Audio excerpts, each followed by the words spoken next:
दोस्तों train ticket book करना आज के समय में बहुत मुश्किल काम हो गया है, खासकर अगर तत्काल बुक करते हैं, क्योंकि ना तो ऐप सही चलता है और ना ही वेबसाइट सही चलती है। तो इन्हीं सब समस्याओं को देखते हुए रेलवे की तरफ से एक नई वेबसाइट को लॉन्च कर दिया गया है और उसमें यह बताया गया है कि ये वेबसाइट बहुत फास्ट चलेगी और इसमें जो वेबसाइट क्रैश होती है, सर्वर एरर होता है, इस प्रकार की कोई भी समस्या नहीं आएगी। आपका टिकट आसानी से बुक हो जाएगा।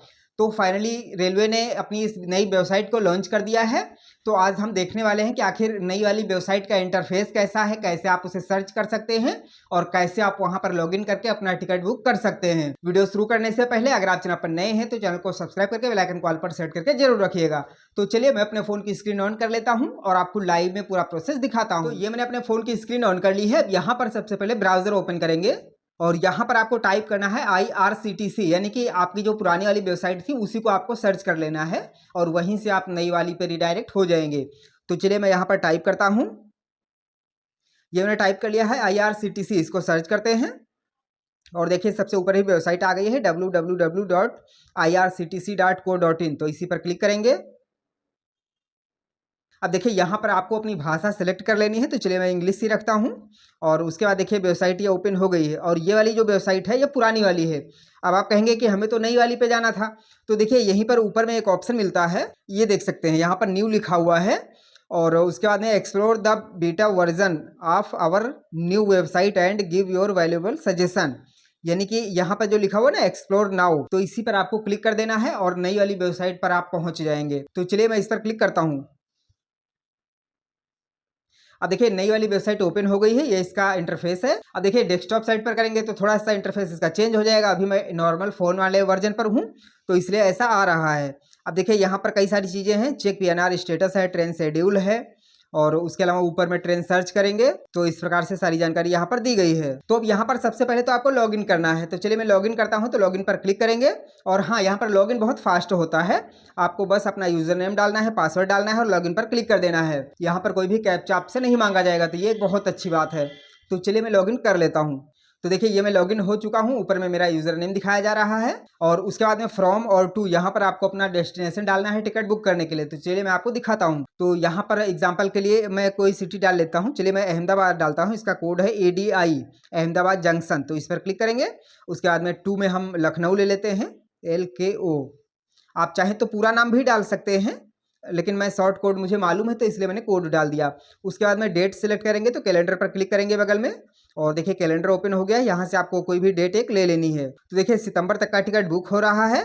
तो चलिए मैं एक डेट ले लेता हूँ कोई सी भी। चलिए 15 मैं सिलेक्ट करता हूँ या फिर चलिए 16 ले लेता हूँ।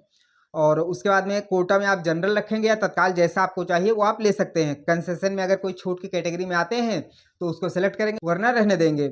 अब सर्च ट्रेन पर क्लिक करते हैं। अब देखिए यहाँ पर ट्रेन सर्च होके आ गई है और ये एक ट्रेन है इस डेट में। तो चलिए चेक अवेलेबिलिटी पर क्लिक करते हैं। अब देखिए यहाँ पर ये PQW है और इसके बाद में ये भी PQW है, यानी कि पूरी ट्रेन यहाँ पर जितने भी क्लास हैं सभी फुल हैं। अब अगर हम डेट चेंज करना चाहें तो कर सकते हैं आसानी से। वापस से कैलेंडर वाला जो निशान है इसी पर क्लिक करेंगे और उसके बाद में डेट चेंज कर सकते हैं। चलिए मैं 15 तारीख कर लेता हूँ, एक दिन कम कर लेता हूँ। उसके बाद में देखिए अपडेट करने का ऑप्शन आ गया। चलिए मैं अपडेट कर लेता हूँ, अपडेट पर करेंगे और उसके बाद देखिए दूसरी ट्रेन आ गई। इस दिन 2 ट्रेनें हैं। अब इसमें हमें देखना है कि सीट खाली है या नहीं। तो वापस से चेक अवेलेबिलिटी पर क्लिक करेंगे और देखिए यहाँ पर AC2 में जो है सीटें खाली दिखा रहा है।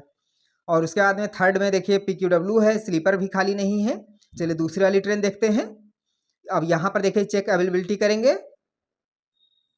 यहाँ पर देखिए AC फर्स्ट में भी खाली है, सेकंड में भी खाली है, थर्ड में भी खाली है और इकोनॉमी में भी खाली है और स्लीपर में भी खाली है। इसमें सभी सीटें खाली हैं। तो चलिए इसी में से एक मैं बुक करके दिखाता हूँ आपको। तो चलिए मैं स्लीपर वाला ही करता हूँ। तो इसी के सामने जो बुक लिखा हुआ इसी पर क्लिक कर देंगे।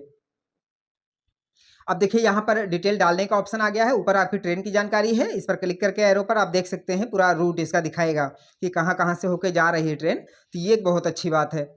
चलिए अब यहाँ पर पैसेंजर डिटेल ऐड करेंगे। तो देखिए न्यू लिखा हुआ है, न्यू पैसेंजर और एग्जिस्टिंग। अगर आपकी मास्टर लिस्ट बनी हुई है तो आप एग्जिस्टिंग से ले सकते हैं या फिर न्यू को सिलेक्ट कर सकते हैं। तो चलिए मेरा लिस्ट में नाम है तो मैं इसको सिलेक्ट कर लेता हूँ। देखिए कई नाम हैं तो यहाँ से मैं एक नाम ले लेता हूँ। उसके बाद में ऐड करेंगे। अब देखिए मेरा ऐड हो गया है। उसके बाद में क्या करेंगे, थोड़ा सा नीचे आएंगे। अगर आप और चाहें तो और यहाँ से ले सकते हैं, चलिए मैं एग्जांपल के लिए दिखा रहा हूं, तो मैंने सेव कर लिया है। उसके बाद देखिए अल्टरनेट मोबाइल नंबर मांग रहा है ये यहाँ पर, तो अगर आप देना चाहें तो दे सकते हैं, अगर नहीं देना चाहते हैं तो जो आपका ऑलरेडी पहले से नंबर लगा हुआ है उस पर मैसेज आ जाएगा।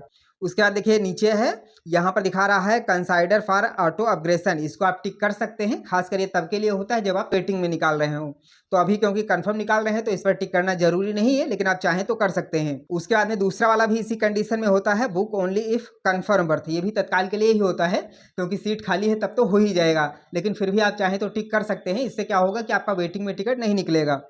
उसके बाद में रिजर्वेशन चॉइस लिखा हुआ, इस पर क्लिक करेंगे तो यहाँ से आप कम से कम एक सीट नीचे की ले सकते हैं, नीचे वाला सेलेक्ट करके, और नो चॉइस करेंगे तो कोई भी सीट आ जाएगी। उसके बाद में प्रेफरेंस कोच में आप कोई भी कोच का नंबर डाल सकते हैं, जैसे कोई सीट है आपकी, कोई टिकट है किसी साथ वाले का, आप भी चाहते हैं उसी में मेरा टिकट निकले तो डिब्बे का नंबर डाल सकते हैं। उसके बाद में जीएसटी छोड़ देंगे और उसके बाद में पेमेंट ऑप्शन आ जाता है कि आपको पेमेंट कैसे करना है। तो अधिकतर लोग यूपीआई से करते हैं, आप चाहें तो डेबिट कार्ड क्रेडिट कार्ड से भी कर सकते हैं। तो यूपीआई से करने के लिए यूपीआई वाले पर सिलेक्ट कर लेंगे। यहाँ पर पैसे भी थोड़े से कम लगते हैं, 10 रुपये, और ऊपर वाले में 15 रुपये लगता है। तो चलिए मैं पे विद भीम यूपीआई पर क्लिक करूंगा। ये देखिए इस पर सिलेक्ट कर लिया। अब उसके बाद में अगर आप नीचे आते हैं तो देखिए यहाँ पर ट्रेन की जानकारी तो दी गई है, लेकिन कहीं भी पेमेंट करने का ऑप्शन नहीं आएगा। तो अब आप कहेंगे पेमेंट कैसे होगा, यहाँ पर कई लोग कंफ्यूज हो रहे हैं, तो यहाँ पर आपको कंफ्यूज नहीं होना है। यहाँ पर आपको एक ऑप्शन मिलता है कैलकुलेट फेयर का, तो सबसे पहले आपको इस पर क्लिक करना पड़ेगा। तो चलिए मैं इस पर करता हूँ। आप देखिए यहाँ पर आपकी डिटेल दिखाई जा रही है, और उसके बाद में जैसे जैसे आपने सिलेक्ट किया था सब कुछ आ रहा है। आप चाहें तो यहाँ से एडिट कर सकते हैं। अगर सब कुछ ठीक है तो देखिए अब यहाँ पर कंटिन्यू टू पेमेंट आ गया है, उसके पहले नहीं आ रहा था। वहाँ पर आप पेमेंट का पेज ढूंढते रहते लेकिन पेमेंट नहीं होता, लेकिन कैलकुलेट फेयर पर जब क्लिक करेंगे तो पेमेंट पेज आ गया है। कंटिन्यू टू पेमेंट पर क्लिक कर देंगे। अब उसके बाद में देखिए यहाँ पर आ गया है किस प्रकार से आप करेंगे, तो देखिए फ़ोन पे वगैरह सब कुछ लिखा हुआ है। अब और नीचे आएंगे तो यहाँ पर देखिए पे एंड बुक लिखा हुआ है, तो इस पर क्लिक कर देंगे। अब यहाँ पर आपको थोड़ा सा वेट करेंगे, देखिए यूपीआई के ऑप्शंस आ गए हैं, आप जिस भी ऐप से करना चाहें उस पर क्लिक कर देंगे। और देखिए ये फोन पे पर रिडायरेक्ट हो गया है, और यहाँ से आप बस पेमेंट कर देनी है और हमारा टिकट बुक हो जाएगा। तो इस प्रकार से बहुत आसानी से आप नई वाली वेबसाइट से टिकट बुक कर सकते हैं और अन्य जो भी सर्विसेज हैं उनको यूज कर सकते हैं। हालांकि यह भी टेस्टिंग मोड में है, तो इसलिए आप बहुत ज़्यादा सर्विसेज का यूज नहीं कर पाएंगे। हो सकता है कई बार टिकट बुक करने में भी समस्या आए, क्योंकि बहुत अच्छे तरीके से अभी वेबसाइट वर्क नहीं कर रही है, अभी सिर्फ टेस्टिंग में है। जो भी एरर आ रहे हैं उनको सही किया जा रहा है। लेकिन हाँ, आने वाले समय में ये पूरी तरह से जब प्रॉपर अपडेट हो जाएगी, लगभग 2-3 महीने का समय लगेगा, उसके बाद में फिर बहुत अच्छे से ये वेबसाइट वर्क करने लगेगी और फिर आप बहुत आसानी से इससे अपना टिकट बुक कर पाएंगे। तो आशा करते हैं कि ये नई वाली वेबसाइट आपको जरूर पसंद आई होगी, और अगर आपने इसको अभी तक यूज किया है या फिर नहीं किया है कमेंट करके जरूर बताइएगा। और आगे इस पर जो भी अपडेट आएंगे उनकी जानकारी आपको समय समय पर मिलती रहेगी, तो इसलिए चैनल को सब्सक्राइब करके बेल आइकन को ऑल पर सेट करके जरूर रखिएगा। चलिए मिलते हैं नई जानकारी के साथ में, तब तक के लिए जय हिंद।